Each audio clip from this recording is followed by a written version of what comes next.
Hello. Good afternoon. Welcome back to Global Associates lecture series on our YouTube channel. I'm Mohammed Ashik Khan.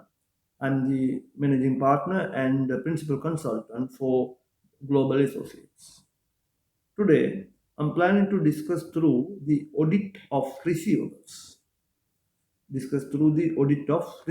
An auditing subject that we will try to understand that is useful for both students who appear for exams as well who practice in their day-to-day work.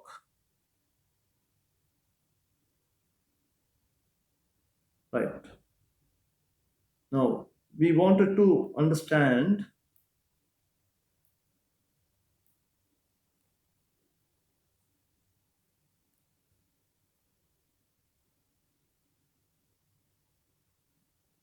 So, the audit of receivables. Receivable is the closing balance of any business after having credit sales and after collections of any other payments from the customers. So, generally, from an accounting point of view, there will be a control account, known as there will be a control account known as receivable control account, or in other words, a ledger account.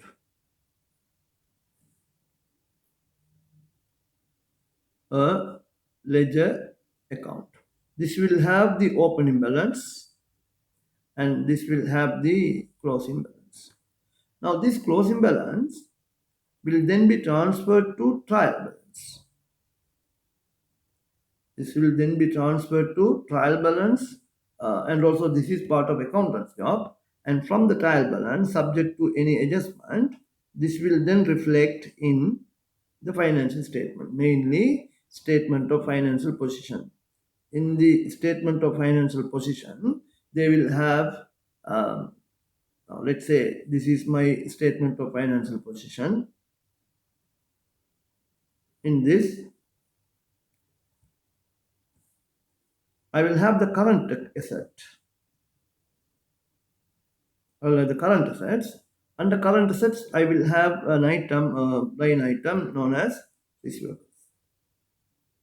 And if I have any allowances for receivable, in other words, provision for bad debt, sometimes people call it, and we take that, and this is what we present here, and this will reflect in our financial statement.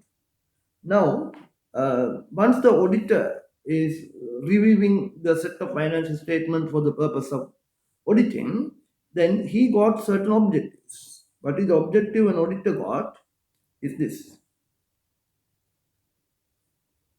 to confirm that the receivable presented in the financial statement is properly recorded and presented. This is what his objective is. So, accordingly, he has to confirm various aspects and elements of the receivables as part of auditing process. So, first of all, auditor need to confirm that there has been an existence with regard to the transactions.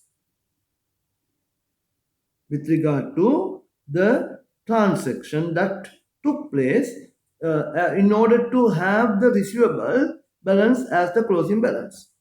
To have the receivable balance as the closing balance. Now, if you review your receivable control account, receivable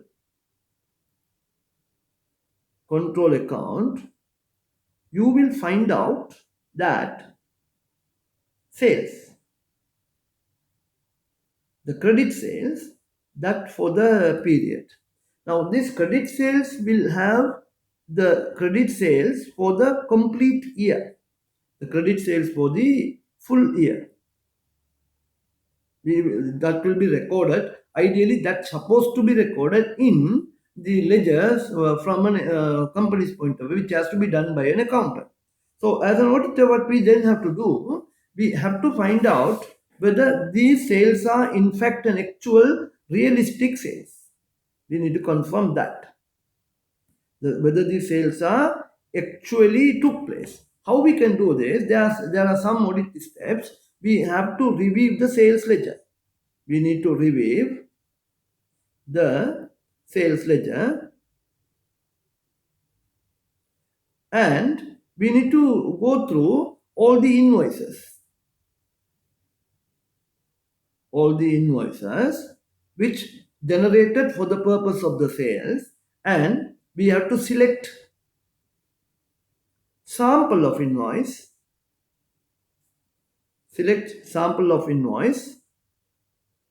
and verify whether that certain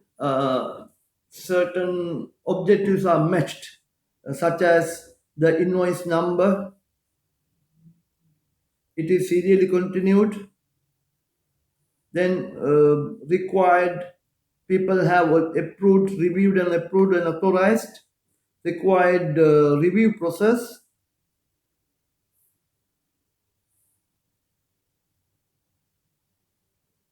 and whether is there any duplication of invoice,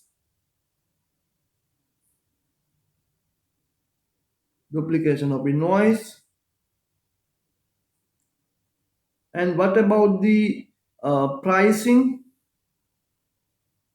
of invoice as per the agreed prices, pricing of invoice as per the agreed prices.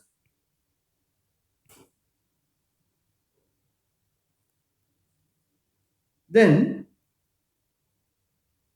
we also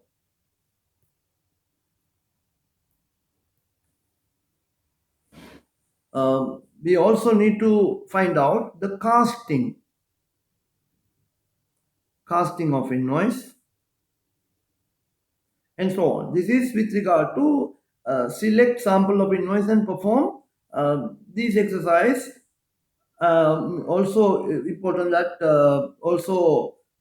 you make sure no duplication of invoices, and invoice number is serially continued. There should be pre-printed invoices. So then we will confirm that the sales are reasonably. We have a reasonable assurance. Remember, in auditing, we cannot have 100% assurance. We will always look for reasonable assurance based on the sample.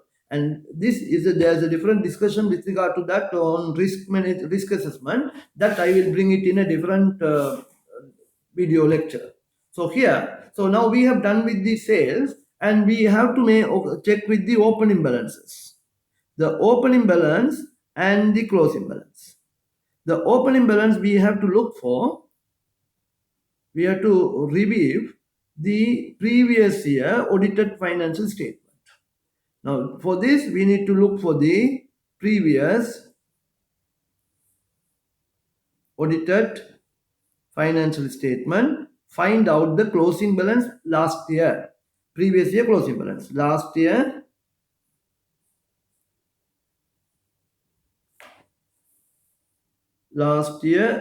closing balance, and that last year closing balance should reflect as the correct answer as an opening balance in the current year's ledger. So that the auditor need to confirm. So he need to confirm that the last year closing balances are matched with the current year opening balances. And then the closing balance of the current year. The closing balance of the current year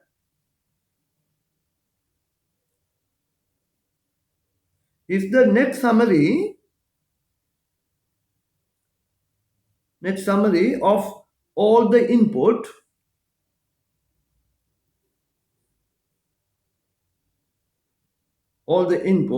in the ledger. And we have to do a casting exercise. Casting of all of them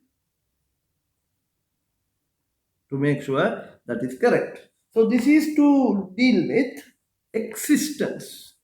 Also, we have to make sure that the valuation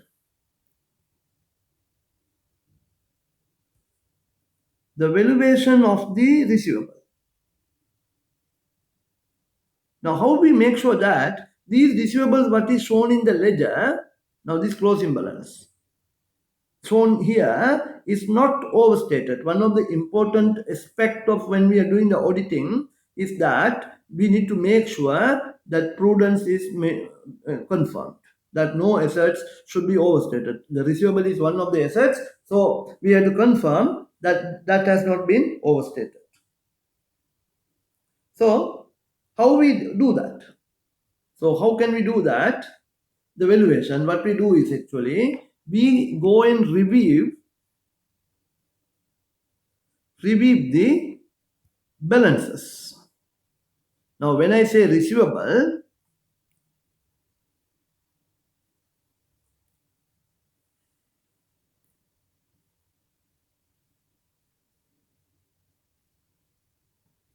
so when I say receivable, you see the receivable, let's say for example, I have 1,250,000. This 1,250,000 can be combination of several individual customers. And so what we have to do is we have to perform a test on the balance closing balances of individual test of the closing balances of individual customers. And what we have to do is, as auditors, we need to send confirmation to the customers. There are two types of confirmation we can send. One is known as positive confirmation, and the other one is negative confirmation. Now, what do you mean by positive confirmation? You send confirmation for all customers and request to confirm or otherwise. This is positive confirmation, sending confirmation balances for all the customers.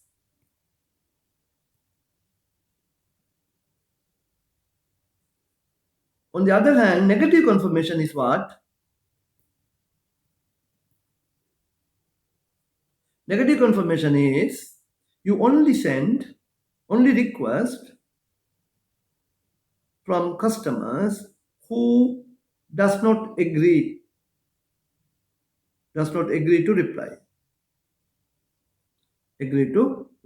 So accordingly, you can choose either method based on your time and resource availability, and send one of these methods and request them to confirm. If you are choosing a positive method, you will request every customers to send a reply whether they agree or disagree. But if you are sending a negative confirmation method, you send the letter, mention that if you are not agreeing, if you disagree, then only please respond to us. Otherwise, you don't need to respond. So this is to deal with the confirming the receivable balances. And also, we need to perform another test.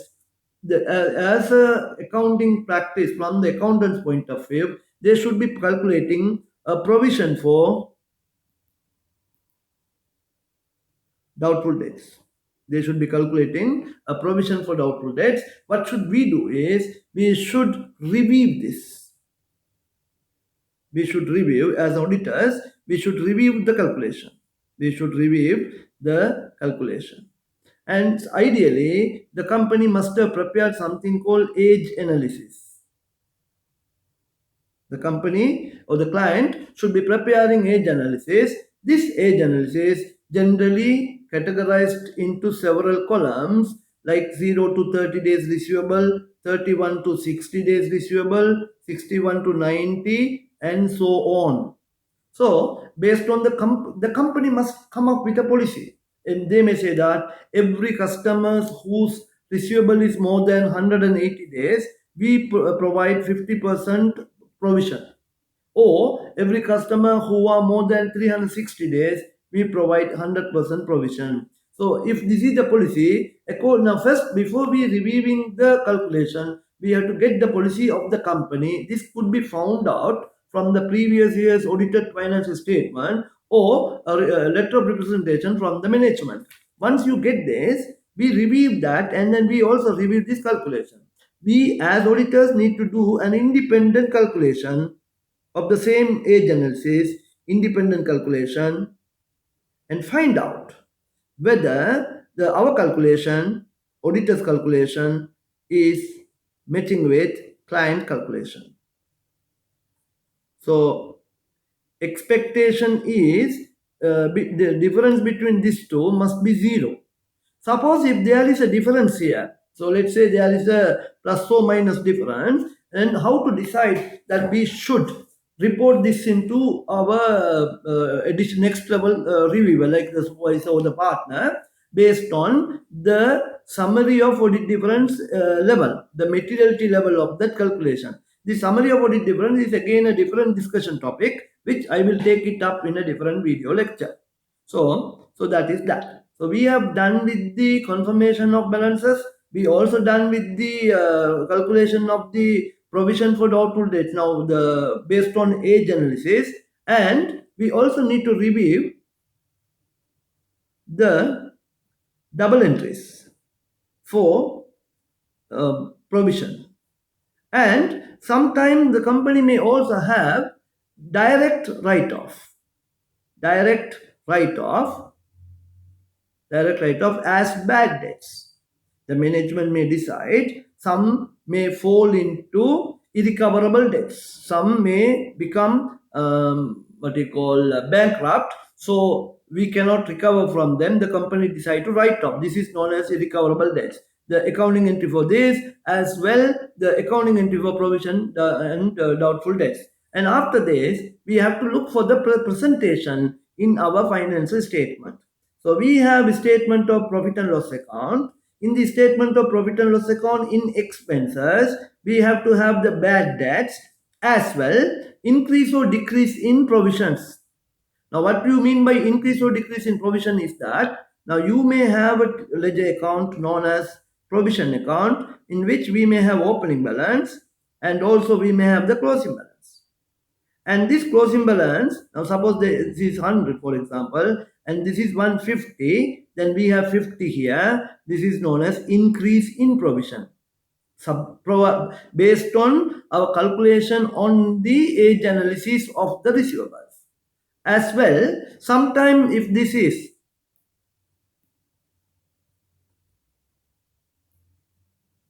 sometime the closing balance, if it is 75, then we have a balance over here, and this balance is known as decrease in provision.